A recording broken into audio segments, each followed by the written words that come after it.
വള്ളോപ്പിള്ളി പിതാവിനൊപ്പം യൗവനത്തിന്റെ സിംഹഭാഗവും ചെലവഴിച്ചയാളാണ് അദ്ദേഹത്തിന്റെ സാരഥിയും സന്തത സഹചാരിയുമായിരുന്ന അപ്പച്ചൻ കളരിക്കൽ.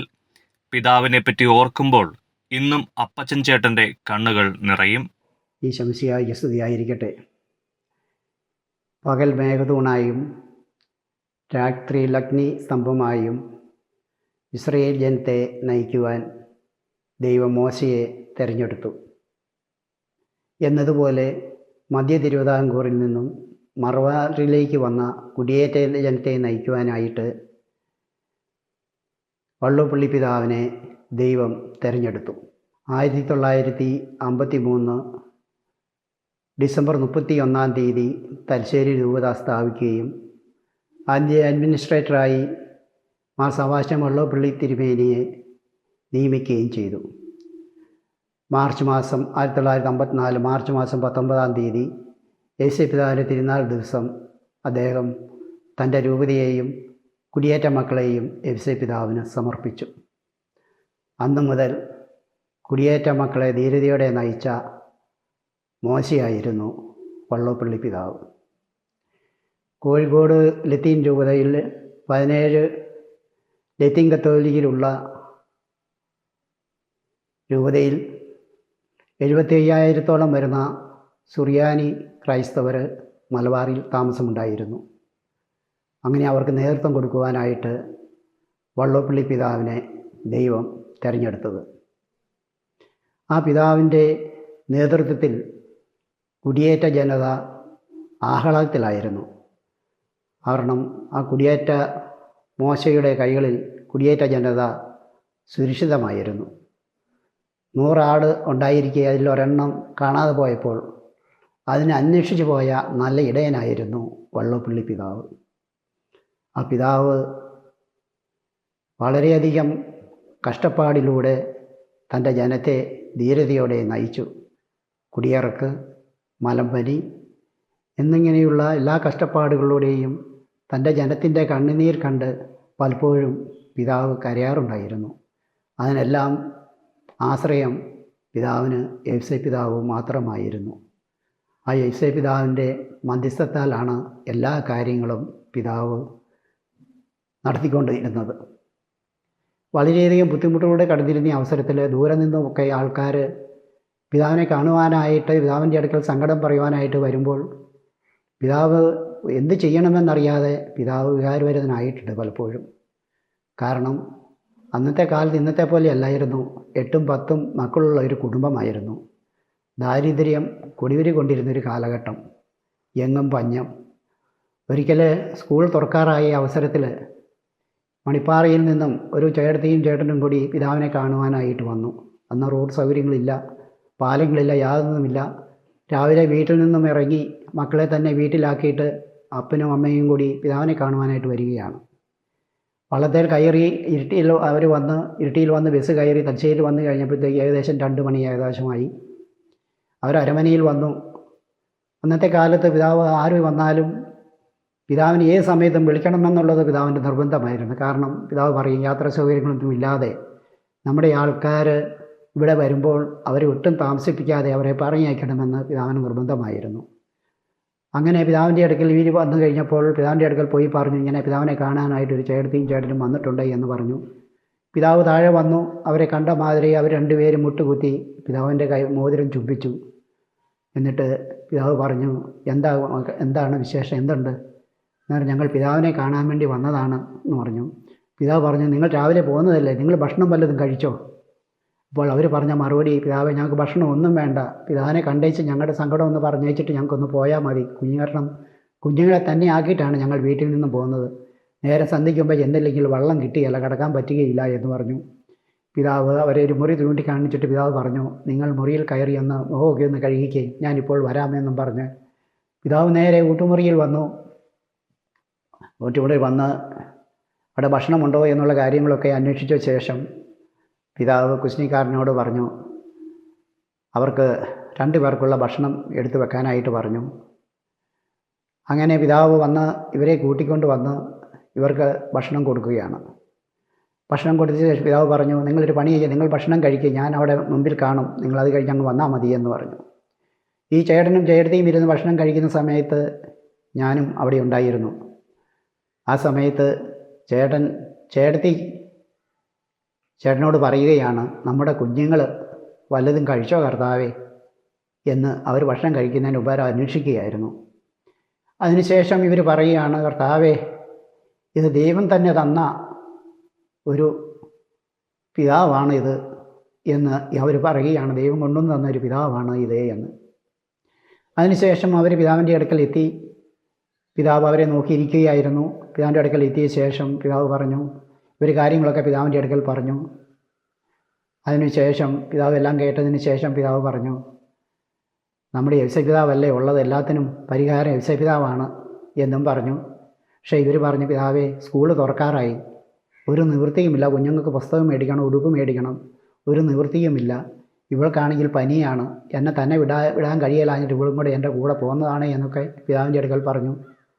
പിതാവ് ആകെ വിഷമത്തിലായി. അവസാനം പിതാവ് പറഞ്ഞു, നിങ്ങളിവിടെ ഇരിക്കുന്നും പറഞ്ഞ് പിതാവ് മുറിയിൽ പോയി കുറച്ച് പൈസയും ഒരു യേശുപിതാവിൻ്റെ ഒരു പടവും എടുത്ത് ഇവർക്ക് കൊടുത്തിട്ട് അവരെ പറഞ്ഞയച്ചു. അവരോട് പറഞ്ഞു, യേശുപിതാവിനോട് പ്രാർത്ഥിക്കും, ഞാനും പ്രാർത്ഥിക്കാം എന്നും പറഞ്ഞുകൊണ്ട് ആ 2 ആൾക്കാരെയും പിതാവ് പറഞ്ഞയക്കുകയുണ്ടായി. ഇത് വള്ളപ്പള്ളി പിതാവിനെ സംബന്ധിച്ചിടത്തോളം ഇങ്ങനെ എത്രയോ അനുഭവങ്ങൾ പിതാവിൻ്റെ അടുക്കൽ വരികയും പിതാവ് അതെല്ലാം യേശുപിതാവിന് മുമ്പിൽ സമർപ്പിക്കുകയും ചെയ്തു. കാരണം അന്ന് ദാരിദ്ര്യമായിരുന്നു, മുഴുവൻ ദാരിദ്ര്യമുള്ള ഒരു കാലഘട്ടമായിരുന്നു. അങ്ങനെ ഇരിക്കുന്ന ഒരു അവസരത്തിലാണ്, തീരെ നിവൃത്തിയില്ലാതിരുന്ന കാലഘട്ടത്തിലാണ് പിതാവ് അവസാനം രൂപതയിലെ പിതാവ് രാവിലെ പറഞ്ഞു, നമുക്കിനി മുതൽ പഞ്ചസാര ഉപയോഗിക്കണ്ട. കാരണം നമ്മുടെ ആൾക്കാർ വളരെ ദാരിദ്ര്യത്തിൽ കഴിയുന്ന ഒരു കാലഘട്ടമാണ്. ആർക്കും ചുവന്നേരി ഒരു ഭക്ഷണം കഴിക്കാൻ പറ്റുന്നില്ല. നമ്മൾ ഈ അരമനയെ സുഖമായിട്ട് നമ്മളിതൊന്നും അറിയാതെ നല്ല ഭക്ഷണം കഴിക്കുന്നു. അതുകൊണ്ട് ഇനി മുതൽ നമുക്ക് പഞ്ചസാര വേണ്ട എന്നും പറഞ്ഞുകൊണ്ട് പഞ്ചസാര ഉപേക്ഷിച്ചു. അവസാനം പിതാവ് പറഞ്ഞു, പുറത്തുനിന്ന് ആരെങ്കിലും വരികയാണെങ്കിൽ അവർക്ക് മാത്രം നമുക്ക് പഞ്ചസാര ഇട്ട് കൊടുത്താൽ മതി, നമുക്കാർക്കും പഞ്ചസാര ഉപയോഗിക്കണ്ട എന്ന് പിതാവ് പറയുകയുണ്ടായി. ഇത്രമാത്രം തൻ്റെ ജനത്തെ സ്നേഹിക്കുന്ന ആ പിതാവ് ഇന്ന് നമ്മോടൊപ്പം ഇല്ല. പിതാവ് സ്വർഗത്തിൽ ഇരുന്നു കൊണ്ട് പിതാവ് തൻ്റെ കുടിയേറ്റ മക്കളെ നോക്കി കാണുന്നുണ്ട് എന്നുള്ളതാണ്. ഇത് പറയുമ്പോൾ ഞാൻ വേറൊരു സംഭവം എൻ്റെ ഓർമ്മയിൽ വരികയാണ്. ഒരിക്കൽ കൊന്നക്കാട് നിന്നൊരു നമ്പൂതിരി കുടുംബം, അവർ ഭാര്യയും മക്കളും എല്ലാം കൂട്ടി അപ്പൻ ആത്മഹത്യക്കായിട്ട് വരികയാണ്. അങ്ങനെ വന്ന് അവർ കടൽ തീരത്ത്, കണ്ണൂർ കടൽ തീരത്ത് കടലിൽ ചാടി ചാകാൻ വേണ്ടിയിട്ട് അവർ ഒരുങ്ങി നിൽക്കുകയാണ്. അവർ കൈകൾ കോർത്ത് കടലിൽ ചാടാൻ വേണ്ടി ഇരിക്കുമ്പോഴാണ് ഈ നമ്പൂതിരിക്ക് പെട്ടെന്നൊരു ഉൾവിളി വരുന്നത്. കാരണം അദ്ദേഹം പെട്ടെന്ന് ചിന്തിച്ചു, വള്ളപ്പള്ളി തിരുമേനി എന്ന് പറയുന്ന ഒരാൾ തലശ്ശേരിയിലുണ്ട്, തിരുമേനിയും കൂടി കണ്ടിട്ട് എന്നാൽ ഇനി ആത്മഹത്യ ചെയ്താൽ മതി, തിരുമേനി ഒന്ന് കാണാം എന്നും കരുതി അവർ അരമനയിലെത്തി. അരമനയിലെത്തിയപ്പോൾ ഞാൻ തന്നെ മുൻവശത്തുണ്ടായിരുന്നു. അവർ കാര്യങ്ങൾ പറഞ്ഞു. നമ്പൂതിരിയും ഒരു മകനും കൂടിയാണ് വന്നത്. ഭാര്യയും 2 മക്കളും തലശ്ശേരി ടൗണിൽ നിർത്തിയിട്ടാണ് അയാൾ വന്നത്. അദ്ദേഹം പറഞ്ഞു, ഇങ്ങനെ വള്ളപ്പള്ളി തിരുമേനിയെ കാണാൻ വേണ്ടി വന്നതാണെന്ന് പറഞ്ഞു, ഞങ്ങൾ കൊന്നക്കാട് നിന്നാണ് വരുന്നതെന്ന് പറഞ്ഞു. പിതാവിൻ്റെ അടുക്കൽ പോയി കാര്യങ്ങൾ ഞാൻ പറഞ്ഞു, പിതാവിനെ കാണാൻ കൊന്നക്കാട് നിന്ന് ഒരു ആൾ വന്നിട്ടുണ്ടെന്ന് പറഞ്ഞു. പിതാവ് താഴെ ഇറങ്ങി. വന്നു കഴിഞ്ഞപ്പോൾ കാര്യങ്ങളൊക്കെ ഇദ്ദേഹം പിതാവിനോട് പറഞ്ഞു. പക്ഷേ ഇയാൾ ആദ്യമേ നുണയും പറഞ്ഞു. കാരണം അദ്ദേഹം പറഞ്ഞു, ഇയാളുടെ മകനാണ് കൂടെ ഉണ്ടായിരുന്നത്, ഇദ്ദേഹത്തിൻ്റെ ഭാര്യയും 2 മക്കളുമാണ് തലശ്ശേരി ബസ് സ്റ്റാൻഡിൽ നിൽപ്പുണ്ട് എന്നും പറഞ്ഞു. പക്ഷെ ഇങ്ങനെ പലരും പറ്റിക്കാറുള്ളത് കൊണ്ട് പിതാവ് പറഞ്ഞു, ഒരു ചെറുക്കൻ ഇവിടെ നിൽക്കട്ടെ, നിങ്ങൾ പോയി അവരെ കൂട്ടിക്കൊണ്ട് വരാൻ പറഞ്ഞ് പിതാവ് അവരെ പറഞ്ഞയക്കുകയുണ്ടായി. അങ്ങനെ അദ്ദേഹം ടൗണിൽ പോയി ആ സ്ത്രീയെയും 2 പെൺമക്കളെയും കൂട്ടിക്കൊണ്ട് വന്നു. അതിനിടയിൽ പിതാവ് ഈ കുട്ടിയോട് കാര്യങ്ങളൊക്കെ ചോദിച്ചു. പിതാവിനെ കൂടുതൽ ആകർഷിച്ചത് ഈ കുട്ടി അന്നൊരു കതറായിരുന്നു ഇട്ടിരുന്നത്. ആ കതറിനെ പിതാവ് വളരെയധികം സ്നേഹിച്ചിരുന്നു. അത് പിതാവിന് വളരെ സന്തോഷം തോന്നി. അപ്പോൾ കുട്ടിയെ ചേർത്ത് പിടിച്ച് പിതാവ് ചോദിച്ചു, ഇതാരാണ് എന്ന് ചോദിച്ചു. അപ്പം ആ കുട്ടിയുള്ള കാര്യം പറഞ്ഞു. അവൻ പറഞ്ഞു, ഇത് എൻ്റെ അമ്മാവനാണ്, എൻ്റെ അമ്മയും 2 പെങ്ങന്മാരുമാണ് ടൗണിലുള്ളത്, ഭാര്യയല്ല, അദ്ദേഹത്തിൻ്റെ ഭാര്യയല്ല എന്ന് പറഞ്ഞു. ഏതായാലും അദ്ദേഹം അവരെ കൂട്ടിക്കൊണ്ട് വന്നു. വന്ന ശേഷം കാര്യങ്ങളൊക്കെ പറഞ്ഞ ശേഷം പിതാവ് പറഞ്ഞു, ഒരു പണി ചെയ്യ്, ആൺകുട്ടി ഇവിടെ നിൽക്കട്ടെ, ഈ 2 പെൺമക്കളെ ഞാൻ പേരാവൂർ തീർക്കൃതിയ സന്യാസിയുടെ ഒരു ഓർഫനേജ് ഉണ്ട്, അവിടേക്ക് പറഞ്ഞയക്കാം എന്നും പറഞ്ഞ് അവരെ അങ്ങോട്ടേക്ക് 2 പേരെ പറഞ്ഞയച്ചു. അദ്ദേഹത്തിൻ്റെ കൂടെയുണ്ടായിരുന്ന ഈ കുട്ടിയുടെ അമ്മേനെ നാട്ടിൽ കൊണ്ടേയാക്കാൻ പറഞ്ഞു. അദ്ദേഹം നാട്ടിൽ കൊണ്ടേയാക്കി. അതിനുശേഷം ഈ നമ്പൂതിരിക്ക് കുന്നോത്ത് എസ്റ്റേറ്റിൽ, രൂപത വകയുള്ള എസ്റ്റേറ്റിൽ അദ്ദേഹത്തിന് അവിടെ തൽക്കാലത്തേക്ക് അത് നോക്കാനൊക്കെ ആയിട്ട് അവിടെ ജോലി കൊടുത്തു. അങ്ങനെ ആ കുടുംബം കഴിഞ്ഞു. ഇവനിവിടെ ആദ്യമേ തോട്ടത്തിലൊക്കെ ജോലിയൊക്കെ ആയി അവനെ നോക്കി. അതിനുശേഷം പിതാവ് അവനെ ടൈപ്പ് പഠിപ്പിച്ചു. അതിനുശേഷം പിതാവിൻ്റെ ക്ലർക്കായിട്ട് ഇവിടെ അരമനയിൽ തന്നെ ജോലി കൊടുത്തു. അതിനുശേഷം പിതാവ് അവനെ ബാങ്കിൽ, സൗത്ത് ഇന്ത്യൻ ബാങ്കിൽ ജോലി മേടിച്ചു കൊടുത്തു. അങ്ങനെ ജോലിയെല്ലാം കൊടുത്ത് അവൻ നല്ല മിടുക്കനായി. അവൻ്റെ 2 പെങ്ങന്മാർ 2 പേരെയും കല്യാണം കഴിച്ചു വിട്ടു. അവൻ്റെ നമ്പൂരി അവിടെ ഈ കുന്നോത്ത് തന്നെ സ്റ്റേറ്റിനടുത്തുള്ള സ്ഥലത്ത് തന്നെ ഒരു 10 സെൻറ്റ് സ്ഥലമൊക്കെ മേടിച്ചു. അങ്ങനെ അവരവിടെ താമസം തുടങ്ങി. അതിനുശേഷം ഈ പിള്ളേരെല്ലാം രക്ഷപ്പെട്ടു പോയി. ഇപ്പോൾ ഇവനും ഇപ്പോൾ അവൻ സൗത്ത് ഇന്ത്യൻ ബാങ്കിൽ ഉദ്യോഗസ്ഥനാണ്. സൗത്ത് ഇന്ത്യൻ ബാങ്കിൽ നിന്ന് റിട്ടയർഡ് ചെയ്തു. സന്തോഷമായിട്ട് അവർ ജീവിക്കുന്ന ആ കുടുംബം. കാരണം ആത്മഹത്യ ചെയ്യാൻ പോയൊരു കുടുംബമായിരുന്നു. ആ നമ്പൂതിരിക്കൊരു ഉൾവിളി ഉണ്ടായി. തിരുമേനിയെ കണ്ടു കഴിഞ്ഞാൽ എൻ്റെ കാര്യം സാധിക്കുമെന്നുള്ള ആ നമ്പൂതിരിയുടെ ഉറച്ച വിശ്വാസമായിരുന്നു അദ്ദേഹത്തിന് വെള്ളപ്പള്ളി തിരുമേനിയിൽ നിന്ന് ലഭിച്ചത്. ഇങ്ങനെയോ എത്രയോ ആൾക്കാർ വെള്ളപ്പള്ളി തിരുമേനിയുടെ ആ കൈകളിൽ സുരക്ഷിതമായിരിക്കുന്നു എന്ന് തിരിഞ്ഞു നോക്കുമ്പോൾ നമുക്ക് പറയുവാനായിട്ട് സാധിക്കും. അതിനുശേഷം പിതാവ് റിട്ടയർഡ് ചെയ്തു. റിട്ടയർഡ് ചെയ്ത് കഴിഞ്ഞപ്പോഴത്തേക്കും പിതാവ് അരമനയുടെ അങ്ങേയറ്റത്തുള്ള മുറിയിൽ വിശ്രമ ജീവിതം നയിച്ചുകൊണ്ടിരിക്കുകയായിരുന്നു. അതിനിടയിൽ പലരും പിതാവിനെ കാണുവാൻ വരും. ഒത്തിരി മതസ്ഥരായ ആൾക്കാർ എല്ലാം പിതാവിനെ കാണുവാനായിട്ട് പിതാവിൻ്റെ അടുക്കൽ വരും. അവരെയെല്ലാം ആശ്വസിപ്പിക്കുവാനും അവരുടെ കാര്യങ്ങൾ കേൾക്കുവാനും പിതാവ് ഉത്സവരായിരുന്നു. എൻ്റെ വ്യക്തിപരമായ കാര്യം പറയുകയാണെങ്കിൽ എന്നെ സംബന്ധിച്ചിടത്തോളം എനിക്ക് പിതാവ് എന്നൊരു അപ്പനേക്കാൾ വലിയ ഒരു സ്നേഹമായിരുന്നു പിതാവ് എനിക്ക് തന്നുകൊണ്ടിരുന്നത്. എൻ്റെ മക്കളുടെ പഠന കാര്യങ്ങൾ, എല്ലാ കാര്യങ്ങളും പിതാവായിരുന്നു. കൊല്ലത്തിൽ ഒരു പ്രാവശ്യം പിതാവ് പൈസ മാറ്റി വെക്കും. സ്കൂൾ തുറക്കാറാകുമ്പോൾ എന്നെ വിളിച്ചിട്ട് ആ പൈസ എടുത്ത് തരും. പിള്ളേർക്ക് യൂണിഫോം മേടിക്കാനും പുസ്തകം മേടിക്കാനും ഒക്കെ പിതാവ് പൈസ എടുത്ത് തരും. അതുപോലെ നമ്മുടെയൊക്കെ കാര്യത്തിൻ്റെ ഒരു മുൻകരുതലായിരുന്നു പിതാവിന് എപ്പോഴും ഉണ്ടായിരുന്നത്. ആ പിതാവ് മരിച്ചു എന്ന് കേൾക്കുമ്പോൾ എപ്പോഴും നമ്മുടെ കൂടെ ഉണ്ട് എന്നുള്ളതാണ് നമ്മുടെ ഒരു കാര്യം. ഈയിടെ നടന്ന ഒരു സംഭവം എൻ്റെ ഓർമ്മയിൽ വരികയാണ്. ഈയിടെ കൂത്തുപറമ്പിലുള്ള സജീവിനി എന്ന് പറയുന്ന ഒരു ആയുർവേദ ഡോക്ടറുണ്ട്. അദ്ദേഹത്തിൻ്റെ പേര് സജീവിൻ എന്നാണ്. ഞാൻ എൻ്റെ ചുമയുടെ കാര്യം അദ്ദേഹത്തോട് പറയാനായിട്ട് അദ്ദേഹത്തിൻ്റെ അടുക്കൽ ചെന്ന് കഴിഞ്ഞപ്പോൾ, ഇപ്പോൾ വീട് എവിടെയാണ് ഞാൻ പറയുന്നത് നിർമ്മലഗിരിയിലാണെന്ന് പറഞ്ഞു കഴിഞ്ഞപ്പോൾ അദ്ദേഹത്തിന് ഒത്തിരി സന്തോഷമായി. അദ്ദേഹം പറഞ്ഞു, ഞാൻ 87 നിർമ്മലഗിരിയിൽ കോളേജിൽ പഠിച്ച ഒരു വിദ്യാർത്ഥിയാണ് ഞാനെന്ന് പറഞ്ഞു. അദ്ദേഹം എന്നോട് ചോദിച്ചു എന്താണ് ജോലി എന്ന് ചോദിച്ചപ്പോൾ ഞാൻ പറഞ്ഞു, ഞാനൊരു ഡ്രൈവറാണ്. അതും വള്ളപ്പള്ളി തിരുമേനിയെ അറിയുമോ? വള്ളപ്പള്ളി തിരുമേനിയുടെ ഡ്രൈവറായിരുന്നു എന്ന് പറഞ്ഞപ്പോൾ ഈ ഡോക്ടർ ഇരുന്ന കസേരയിൽ നിന്നും ഈ ഡോക്ടർ ചാടി എഴുന്നേറ്റിട്ട് അദ്ദേഹം പറഞ്ഞു, എൻ്റെ കയ്യിൽ കൂടി എന്തോ കറണ്ട് പാസ് ചെയ്യുന്ന പോലെ എനിക്ക് തോന്നി. വള്ളപ്പള്ളി തിരുമേനി എന്ന് പറഞ്ഞപ്പോൾ എന്തോ എനിക്ക് ഒരു പ്രത്യേക ഒരു ഇത് തോന്നി. എൻ്റെ കൈകളെല്ലാം തരിച്ചിരിക്കുന്നു ഭയങ്കരമായിട്ട്. ഒരു ദൈവീക ശക്തി എന്നെ പുറപ്പെടുന്നു എന്ന് അദ്ദേഹം പറയുകയുണ്ടായി. അദ്ദേഹം എന്നുവെച്ചിട്ട് ഒരു വാക്ക് അദ്ദേഹം പറഞ്ഞു, ഇന്ന് നിർമ്മലഗിരി കോളേജിലായിരുന്നുവെങ്കിൽ ഇന്നൊരു ഡോക്ടറായിട്ട് ഈ കസേരയിൽ ഇരിക്കുവാൻ എനിക്ക് സാധിക്കുമായിരുന്നില്ല എന്ന് അദ്ദേഹം പറയുകയുണ്ടായി. അതിനുശേഷം അദ്ദേഹം പറഞ്ഞു, ആ വള്ളപ്പള്ളി തിരുമേനി ഇങ്ങനെ ഒരു കോളേജ് ഉണ്ടാക്കിയില്ലായിരുന്നുവെങ്കിൽ എനിക്ക് പഠിക്കുവാനായിട്ട് എനിക്ക് സാധിക്കുമായിരുന്നില്ല. ഒരു നല്ലൊരു ഡോക്ടറായിട്ട് എനിക്ക് ഈ കസേരയിൽ ഇരിക്കുവാൻ സാധിക്കുമായിരുന്നില്ല. എന്തോ ഒരു ദൈവിക ശക്തി ഞാൻ അദ്ദേഹത്തിൽ കാണുന്നു എന്ന് അദ്ദേഹം പറയുകയുണ്ടായി. അതിനുശേഷം അദ്ദേഹം പറഞ്ഞു, ഇങ്ങനെയുള്ള ആ തിരുമേനിയുടെ കൂടെ നടന്ന് നിങ്ങൾ എത്രയോ ഭാഗ്യവാനാണ് എന്ന് അദ്ദേഹം എന്നോട് തന്നെ പറയുകയുണ്ടായി. ഇങ്ങനെ എത്രയോ ആൾക്കാർ പിതാവിൻ്റെ കേൾക്കാനും പിതാവിനെ മനസ്സിലാക്കാൻ സാധിച്ചു എന്നുള്ളതാണ്. പിതാവ് എല്ലാ കാര്യങ്ങളിലും എല്ലാവർക്കും നല്ല സപ്പോർട്ടും, എല്ലാ കാര്യത്തിനും മറ്റുള്ളവരെ കളിയുടെ കാര്യത്തിലായാലും എല്ലാം തമാശൻ്റെ കാര്യത്തിലായാലും പിതാവ് വളരെ നല്ല പ്രോത്സാഹനമായിരുന്നു പിതാവിന്. ഒരിക്കൽ ഒരു ഏപ്രിൽ പൂൾ നടന്ന ഒരു അവസരം, അന്ന് ഏപ്രിൽ പൂൾ വലിയ ഒരു സംഭവമായിരുന്നു. ഏപ്രിൽ പൂൾ നടന്ന സംഭവത്തിൽ ഞാനായിരുന്നു എല്ലാവരെയും കളിപ്പിക്കാൻ ഏറ്റവും മുൻപന്തിയിൽ ഉണ്ടായിരുന്നത്. അന്നൊരു ബ്രദർ ഉണ്ടായിരുന്നു, ബ്രദർ അലക്സാണ്ടർ. ഈ ബ്രദറായിരുന്നു രാവിലെ എഴുന്നേറ്റ് മണി അടിക്കുന്നത് ഈ ബ്രദറായിരുന്നു. അപ്പം ഈ ബ്രദറിനെ പറ്റിക്കാനായിട്ട് ഞാൻ എന്ത് ചെയ്തെന്ന് ചോദിച്ചു കഴിഞ്ഞാൽ രാത്രിയിൽ എഴുന്നേറ്റ് ഈ മണിയുടെ നാക്കയിൽ വലിയ തുണി മുഴുവൻ ചുറ്റി വെച്ചു. കാരണം മണി അടിക്കുമ്പോൾ ഒച്ച കേൾക്കാതിരിക്കാൻ വേണ്ടിയിട്ട്. അങ്ങനെ ഈ തുണിയെല്ലാം കെട്ടി ഞാൻ കിടന്നുറങ്ങി. രാവിലെ 5:30 ആയപ്പം ആരോ കയറെ പിടിച്ച് വലിക്കുന്ന ഒച്ച കേട്ടു. ഒച്ച കേട്ട സമയത്ത് ഞാൻ പയ്യെ എഴുന്നേറ്റ് പയ്യെ നോക്കുമ്പോൾ ബ്രദറിൻ്റെ സ്ഥാനത്ത് വള്ളോപ്പള്ളി പിതാവാണ് ഈ കയറെ പിടിച്ച് മണിയടിക്കുന്നത്. ദൈവമേ, എന്താ പറയേണ്ടതെന്ന് എനിക്കൊന്നും മനസ്സിലാകുന്നില്ല. ആകെ ഞാൻ പേടിച്ചു. ഞാൻ കൈകൾ കൂട്ടിപ്പിടിച്ചുകൊണ്ട് പിതാവിൻ്റെ മുമ്പിലേക്ക് ചെന്നു. ഞാൻ പറഞ്ഞു, പിതാവേ, ഇന്ന് ഏപ്രിൽ ഫൂളാണ്, ഞാൻ ബ്രദറിനെ പറ്റിക്കാൻ വേണ്ടി ചെയ്തു വെച്ചതാണ് എന്ന് പറഞ്ഞു. പിതാവ് വളരെ സരസമായിട്ട് പിതാവ് ചിരിച്ചുകൊണ്ട് പറഞ്ഞു, കൊള്ളാം, നല്ല കാര്യം, അത് പറ്റിയത് എനിക്കാണല്ലോ എന്നും പറഞ്ഞും കൊണ്ട് പിതാവ് പറഞ്ഞു, എന്നാൽ അതിൻ്റെ കെട്ടൊക്കെ അഴിച്ചിട്ട് ഞാൻ തന്നെ അതിൻ്റെ തുണിയുടെ കെട്ടുമെല്ലാം അഴിച്ച് പിതാവ് മണിയൊക്കെ അടിച്ചു. കുർബാന കഴിഞ്ഞ് പിതാവിന് ഭയങ്കര സന്തോഷമായി. പിതാവ് പറഞ്ഞു, ബ്രദറെ ഏതായാലും കിടന്ന് ഉറങ്ങിയത് നന്നായി. പിന്നെ ഏപ്രിൽ ഫൂൾ പറ്റിയത് എനിക്കാണ്, എന്നെയാണ് പറ്റിച്ചത്, നല്ല വിദ്യ ഏതായാലും കാണിച്ചത് എന്ന് പറഞ്ഞു. ഇങ്ങനെ എല്ലാ കാര്യത്തിലും മറ്റുള്ളവരെ പ്രോത്സാഹിപ്പിക്കാനും സന്തോഷം പങ്കുവെക്കുവാനും പിതാവിന് സാധിക്കുമായിരുന്നു.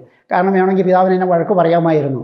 പക്ഷേ പിതാവ് അതൊന്നുമല്ല. പിതാവ് അത് തമാശയായിട്ട് വളരെ നല്ല രീതിയിൽ പിതാവ് അത് കൈകാര്യം ചെയ്തു. അങ്ങനെ ഒത്തിരി തമാശകളുണ്ട്, പറഞ്ഞാലൊന്നും തീരുകയില്ല. കാരണം ഇതൊക്കെ പിതാവിൻ്റെ ആ പ്രോത്സാഹനമാണ് പിതാവിൻ്റെ അടുത്ത കാര്യങ്ങളുള്ളത്. പിന്നെ ഞങ്ങളോടൊപ്പം വൈകുന്നേരമാണെങ്കിലും തോട്ടത്തിലിറങ്ങി പണിയെടുക്കുക, അതൊക്കെ പിതാവിൻ്റെ ഒരു ഇതായിരുന്നു. ലോകയൊക്കെ പിതാവ് മടക്കി കുത്തി ഒരു കയറും കെട്ടി പിതാവ് തോട്ടത്തിൽ പണിയെടുക്കും. ആ സമയത്തായിരിക്കും ആരെങ്കിലും പിതാവിനെ കാണാൻ അന്യ മതക്കാരൊക്കെ വരുന്നത്. സമയത്ത് അവർ വന്ന് അച്ഛനാദ്യം കരുതിക്കൊണ്ട് പിതാവിൻ്റെ അടുക്ക ചോദിക്കും, വള്ളപ്പള്ളി തിരുമേനിയെ കാണാൻ വേണ്ടി വന്നതാണ് എന്ന് പിതാവിനോട് ചോദിക്കും. പിതാവ് പറയും, എന്നാൽ നിങ്ങളവിടെ ഇരിക്കുക, ഞാൻ ഇപ്പോൾ പറയാമെന്ന് പറഞ്ഞ് പിതാവ് നേരെ മോളിൽ പോയി കൈയെല്ലാം കഴുകി ഇതെല്ലാം മാറി താഴെ വരുമ്പോഴാണ് ഇവരറിയുന്നത് ഇത് വള്ളപ്പള്ളി തിരുമേനി തന്നെയായിരുന്നു എന്നുള്ളത് അവരറിയുന്നത്. അങ്ങനെയൊക്കെ എല്ലാ കാര്യത്തിലും പിതാവിൻ്റെ ആ സാന്നിധ്യം എല്ലാവർക്കും ഉണ്ടായിരുന്നു. ഒരിക്കൽ അരമനയിൽ പണിയെടുക്കുന്ന ഒരു കൗസു എന്ന് പറയുന്ന ഒരു സ്ത്രീ ഉണ്ടായിരുന്നു. ആ സ്ത്രീയെ സംബന്ധിച്ചിടത്തോളം അവൾക്കൊരു മകളെ ഉണ്ടായിരുന്നുള്ളൂ. മകൾ SLC പാസ്സായി, കോളേജിലൊരു അഡ്മിഷൻ വേണം. രാവിലെ ആ സ്ത്രീ അരമനയുടെ മുറ്റത്ത് വന്നു. അപ്പോൾ എന്നോട് പറഞ്ഞു, പിതാവിനെ ഒന്ന് കാണണം, മോള് പാസ്സായി, പക്ഷെ മാർക്കൊന്നും ഇല്ല, പക്ഷേ പിതാവിനോടൊന്ന് പറഞ്ഞാൽ എന്തെങ്കിലും കോളേജിൽ അഡ്മിഷൻ കിട്ടുമോ, പിതാവിനോടൊന്ന് പറയാൻ പറഞ്ഞു. തീർച്ചയായിട്ടും പിതാവിനോട് പറയാമല്ലോ എന്ന് പറഞ്ഞു. പിതാവ് കാപ്പ് പിടിച്ചുകൊണ്ടിരിക്കുകയായിരുന്നു. ഞാൻ പറഞ്ഞു പിതാവിനോട്, പിതാവെ കവസ് എടുത്ത് പിതാവിനെ കാണാൻ വേണ്ടി വന്ന് നിൽപ്പുണ്ട് എന്ന് പറഞ്ഞു. ഞാനങ്ങ് വരുന്നു എന്ന് പറയാൻ പറഞ്ഞു.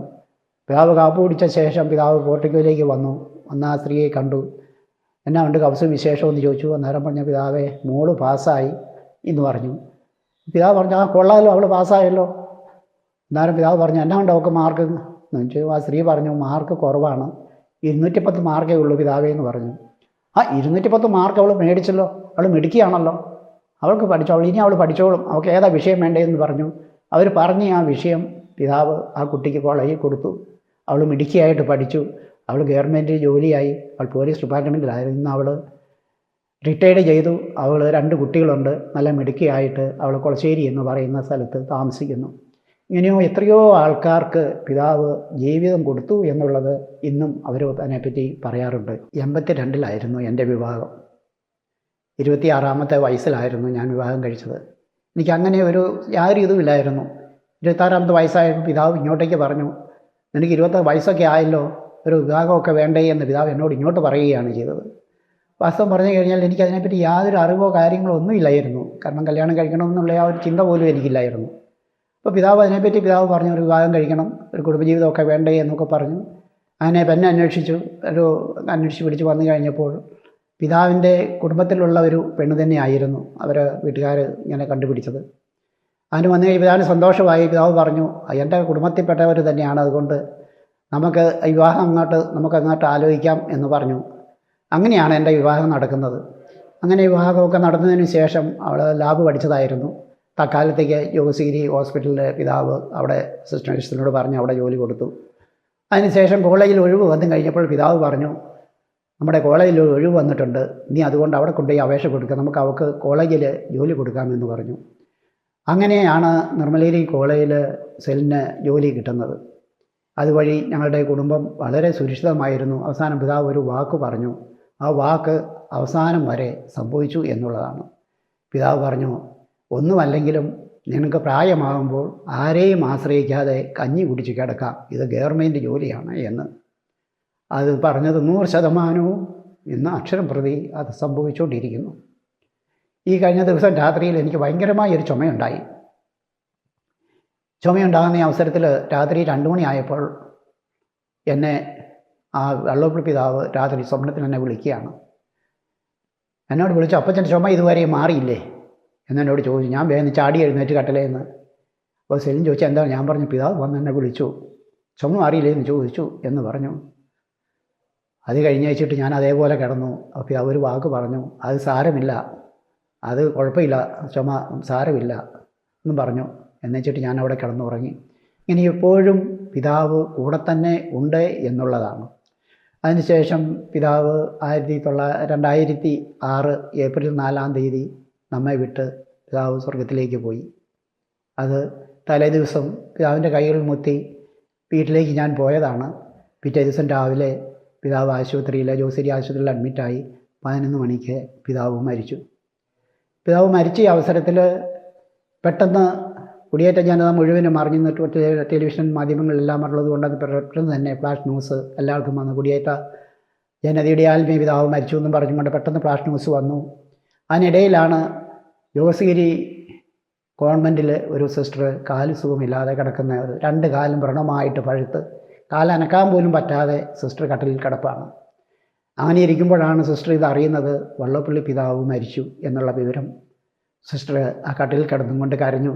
കാരണം അവസാനമായിട്ട് പിതാവിൻ്റെ മുഖം കാണുവാനായിട്ട് എനിക്ക് സാധിക്കുന്നില്ലല്ലോ എന്ന് പറഞ്ഞുകൊണ്ട് ആ സിസ്റ്റർ കിടന്ന് കരയുകയാണ്. അത് സിസ്റ്റേഴ്സിനൊക്കെ അറിയാം ഈ സിസ്റ്ററിന് സുഖമില്ല എന്നുള്ളതും സിസ്റ്റർ നടക്കാൻ പറ്റിയല്ല എന്നുള്ളതും എല്ലാവർക്കും അറിയാമായിരുന്നു. അങ്ങനെ രാത്രിയിൽ സിസ്റ്റർ കിടന്നുറങ്ങുന്ന സമയത്ത് രാത്രി സമയം സിസ്റ്റർ സ്വപ്നം കാണുകയാണ്. സ്വപ്നം കാണുന്ന ഇതാണ്, സിസ്റ്റർ കത്തീഡ്രൽ പള്ളിയിൽ ചെല്ലുന്ന സമയത്ത് കത്തീഡ്രൽ പള്ളിയുടെ കവാടത്തിൽ നിന്നും പള്ളിയിലേക്ക് നോക്കും, പിതാവ് പള്ളിക്കകത്ത് മുട്ടുകുത്തി പ്രാർത്ഥിക്കുന്ന രംഗമാണ് സിസ്റ്റർ കാണുന്നത്. അതിനുശേഷം സിസ്റ്റർ അവിടെ തന്നെ നിന്നു. കുറച്ച് കഴിഞ്ഞപ്പോൾ പിതാവ് പുറകോട്ടേക്ക് തിരിഞ്ഞ് നോക്കുമ്പോൾ സിസ്റ്ററിനെ കണ്ടു. ഉടനെ പിതാവ് കൈ കാട്ടി സിസ്റ്ററിനെ ഇങ്ങനെ വിളിച്ചു കഴിഞ്ഞപ്പോൾ സിസ്റ്റർ പയ്യെ പിതാവിൻ്റെ അടുക്കലേക്ക് ചെന്നു. പിതാവിൻ്റെ അടുക്കൽ ചെല്ലുകയും പെട്ടെന്ന് സിസ്റ്റർ ഞെട്ടി ഉണർന്നു കഴിഞ്ഞപ്പോൾ അയ്യോ പിതാവിനെയാണല്ലോ സ്വപ്നം കണ്ടത് എന്ന് സിസ്റ്ററിന് മനസ്സിലായി. നേരം വെളുക്കാറായപ്പോൾ സിസ്റ്ററിന് എന്തോ പ്രത്യേകത പോലെ തോന്നി. സിസ്റ്റർ പയ്യെ കാല് ചലിക്കാൻ നോക്കുമ്പോൾ കാല് പയ്യെ അനങ്ങുന്നുണ്ട്. സിസ്റ്ററിന് എന്തോ സംഭവിച്ചതുപോലെ സിസ്റ്ററിന് തോന്നി. സിസ്റ്റർ വേഗം ചാടി എഴുന്നേറ്റ് നോക്കുമ്പോൾ സിസ്റ്ററിന് എഴുന്നേക്കാൻ പ്രയാസമില്ല. വേഗം കാലെ തപ്പി നോക്കുമ്പോൾ ഈ സിസ്റ്ററിൻ്റെ കാല് രണ്ടും പരിപൂർണമായിട്ടും സുഖം പ്രാപിച്ചിരിക്കുന്നു. സിസ്റ്റർ ഉടനെ എഴുന്നേറ്റു. അപ്പോൾ മറ്റു സിസ്റ്റേഴ്സ് ചോദിച്ചു, സിസ്റ്റർ ഇത് എന്നാ പറ്റി? സിസ്റ്ററിനെ ഏക്കാൻ നല്ലതാണ് പറഞ്ഞു. എൻ്റെ കാല് സൗഖ്യമായി, ഞാൻ പിതാവിൻ്റെ അടുക്കിലേക്ക് പോവുകയാണേ എന്ന് പറഞ്ഞു. അങ്ങനെ സിസ്റ്റർ പിതാവിൻ്റെ ശവമധ്യത്തിൽ വന്നു. പിതാവിനെ കെട്ടിപ്പിടിച്ചുകൊണ്ട് പിതാവിന് നന്ദി പറഞ്ഞുകൊണ്ട് സിസ്റ്റർ കൺകുളിർക്കെ പിതാവിനെ കണ്ടു. അങ്ങനെ എത്രയോ അത്ഭുതങ്ങൾ പിതാവ് മരിച്ച ശേഷം നടക്കുന്നത്. പിതാവ് മരിച്ച അന്ന് തന്നെ നടന്ന സംഭവമാണ്. അതിനുശേഷം തന്നെ 2 പേർക്ക് ഇതുപോലെ സിസ്റ്റേഴ്സിന്, ഒരു സിസ്റ്ററിന് ഗുജറാത്തിൽ നിന്ന് വന്ന ഒരു സിസ്റ്ററാണ്. ആ സിസ്റ്ററിന് യൂട്രസിനകത്ത് മുഴയായിരുന്നു. ആ മുഴ നീക്കം ചെയ്യാൻ വേണ്ടി ജോസേരി ഹോസ്പിറ്റലിൽ വന്നിരിക്കുകയാണ്. അപ്പോൾ രാവിലെ ഞാൻ ചെല്ലുമ്പോൾ ഈ സിസ്റ്റർ അവിടെ ഇരിക്കുന്നു. അപ്പോൾ ഞാൻ സിസ്റ്ററിനോട് ചോദിച്ചു, ഞാൻ പറഞ്ഞു ഇതെന്താ രാവിലെ ഇവിടെ വന്നിരിക്കുന്നത് എന്ന് ചോദിച്ചപ്പോൾ അവർ പറഞ്ഞു, അപ്പം ചേട്ടാ എനിക്ക് ഈ സിസ്റ്ററിന് യൂട്രസിൽ മുഴയാണ്, അപ്പോൾ ഇന്ന് ഉച്ച കഴിഞ്ഞ് ഓപ്പറേഷനാണ്, അപ്പോൾ ഒന്നും കൂടെ സ്കാൻ ചെയ്യാനായിട്ട് ഡോക്ടർ പറഞ്ഞു, അതിനുവേണ്ടി ഇരിക്കുകയാണെന്ന് പറഞ്ഞു. ഞാൻ പറഞ്ഞു അത് ചുമ്മാ പറയുന്നത്, അതൊന്നും മുഴയൊന്നും കാണുകയില്ല എന്ന് പറഞ്ഞു. അല്ല അത് സ്ഥിരീകരിച്ചതാണ് ഡോക്ടർ പറഞ്ഞു, അപ്പോൾ ഉച്ച കഴിഞ്ഞ് ഓപ്പറേഷനാണ്, അപ്പോൾ ഒന്നും കൂടി സ്ഥിരീകരിക്കാൻ വേണ്ടി ഒന്നും കൂടി സ്കാൻ ചെയ്യാൻ പറഞ്ഞു എന്ന് പറഞ്ഞു. അപ്പോൾ ഞാൻ ഈ സിസ്റ്ററിനോട് ഒരു വാക്ക് പറഞ്ഞു. ഞാൻ പറഞ്ഞു, സിസ്റ്ററെ നമ്മുടെ പിതാവല്ലേ കത്തീഡ്രൽ പള്ളിയിൽ കിടക്കുന്നത്, പിതാവിൻ്റെ അടുക്ക പോയി പിതാവിൻ്റെ അടുക്ക നമ്മുടെ സങ്കടമൊക്കെ ഒന്ന് പറഞ്ഞേ, അത് കഴിഞ്ഞ് തിരിച്ചു വന്നിട്ട് സ്കാൻ ചെയ്താൽ മതി, അപ്പം മുഴയൊന്നും കാണുകയില്ല സിസ്റ്ററെ എന്നും പറഞ്ഞുകൊണ്ട് ഞാൻ തിരിച്ചു പോന്നു. ഏതായാലും എൻ്റെ ഇളയ സിസ്റ്റർമാർ 2 പേരും ഞാൻ പറഞ്ഞതനുസരിച്ച് ഇവർ കത്തീഡ്രൽ പള്ളി പോയി പിതാവിൻ്റെ ശവകുടീരത്തിൽ പോയി പ്രാർത്ഥിച്ചു. അതിനുശേഷം ഇവർ പോയി സ്കാൻ ചെയ്ത് നോക്കുമ്പോൾ ഈ പറയുന്ന മുഴ അവിടെ കാണാനില്ല. കുറേ കഴിഞ്ഞപ്പോൾ അവർ 2 പേരും കൂടി സന്തോഷത്തോടെ ഓടി അരമനയിൽ വന്നു, കാര്യങ്ങളൊക്കെ പറഞ്ഞു. അങ്ങനെ അവർ സ്റ്റേറ്റ്മെൻറ്റ് എഴുതി രൂപതയിൽ കൊടുക്കുകയും ചെയ്തു. ഇങ്ങനെ ഒത്തിരി പേർക്ക് അനുഭവങ്ങൾ ധാരാളമുണ്ട് പിതാവിനെക്കുറിച്ച് പറയുമ്പോൾ. അത്രമാത്രം അനുഗ്രഹങ്ങൾ പിതാവിൻ്റെ കവറെടുപ്പിൽ നിന്നും പിതാവ് അനുഗ്രഹങ്ങൾ തൻ്റെ മക്കൾക്ക് വാരിക്കോരി പിതാവ് കൊടുക്കുന്നുണ്ട്. അതുകൊണ്ട് പിതാവിന് നാമകരണ നടപടികൾ രൂപതയിൽ ആരംഭിക്കുവാനുള്ള പരിപാടിയിലേക്ക് കടക്കുകയാണ്. അപ്പം തൻ്റെ പ്രിയപ്പെട്ട മക്കൾ എന്ത് ചോദിച്ചാലും, കുടിയേറ്റ മക്കൾ എന്ത് ചോദിച്ചാലും പിതാവ് ദൈവത്തിൻ്റെ പക്കൽ നിന്നും അനുഗ്രഹങ്ങൾ മേടിച്ചു കൊടുക്കും എന്നുള്ളൊരു യാതൊരു സംശയവുമില്ല. ഇന്ന് പിതാവ് മരിച്ച ആ മുറി, പിതാവ് കടന്ന് മരിച്ച ആ മുറിയിൽ ഇന്ന് ദിവ്യകാരുണ്യം എഴുന്നള്ളിച്ച് വെച്ചിരിക്കുകയാണ്. പിതാവിൻ്റെ ഓർമ്മയ്ക്കായിട്ട് ഇന്ന് ദിവ്യകാരുണ്യം എപ്പോഴും അവിടെ എഴുന്നള്ളിച്ച് വെച്ചുകൊണ്ട് പിതാവിൻ്റെ മുറിയിൽ പ്രാർത്ഥിക്കുവാനായിട്ട് ആൾക്കാർ വന്നുകൊണ്ടിരിക്കുകയാണ്. അതുകൂടാതെ ഇത് പ്രത്യേകമായിട്ട് പാമാനി പിതാവ് ചെല്ലുന്ന ചാപ്പലിൽ പിതാവിൻ്റെ എല്ലാം പ്രിയപ്പെട്ട യേശു പിതാവിൻ്റെ ആ സ്റ്റാച്ചു ഇപ്പോഴും ആ സ്റ്റാച്ചു അവിടെ ഇരിപ്പുണ്ട്. ആ സ്റ്റാച്ചുവിൻ്റെ അടുക്കലാണ് പിതാവിൻ്റെ ആവശ്യങ്ങളെല്ലാം ആ പിതാവിൻ്റെ അടുക്കലാണ് വന്ന് പറഞ്ഞുകൊണ്ടിരുന്നത്. പിതാവ് കുർബാന അർപ്പിച്ചിരുന്നതും എല്ലാ ബുധനാഴ്ച ദിവസവും പിതാവ് ബലിപീഠത്തിലായിരുന്നു പിതാവ് കുർബാന അർപ്പിച്ചുകൊണ്ടിരുന്നത്. ഇന്ന് ആൾത്താരയൊന്നുമില്ല. പണ്ട് അവിടെ ആൾത്താര ഉണ്ടായിരുന്ന ആൾത്താരയിലായിരുന്നു ആ യോസേപ്പ് പിതാവിൻ്റെ ആ രൂപം ഉണ്ടായിരുന്നത്. ആ പിതാവിനോടാണ് പിതാവ് എല്ലാ കാര്യങ്ങളും പറയുകയും ആ യോസേപ്പ് പിതാവാണ് പിതാവിന് വേണ്ടതെല്ലാം ചെയ്തു കൊടുത്തുകൊണ്ടിരുന്നത്. ഇന്നും ആ സ്റ്റാച്ചു അവിടെ തന്നെ ഭദ്രമായിട്ട് ആ ചാപ്പലിൽ സൂക്ഷിച്ച് വെച്ചിരിക്കുന്നു. കുടിയേറ്റ മക്കളുടെ മോശ എന്നും വർഷങ്ങൾ ഇന്നും കുടിയേറ്റ ജനങ്ങളുടെ ഇടയിലേക്ക് വർഷിച്ചുകൊണ്ടിരിക്കുകയാണ്. പിതാവിൻ്റെ ഈ ഏപ്രിൽ 4 പിതാവ് മരിച്ചിട്ട് 19 വർഷം പൂർത്തിയാകുകയാണ്. പിതാവിനോട് വേണ്ടി നമുക്ക് പ്രാർത്ഥിക്കാം. പിതാവ് നമ്മളെല്ലാവരെയും അനുഗ്രഹിക്കട്ടെ.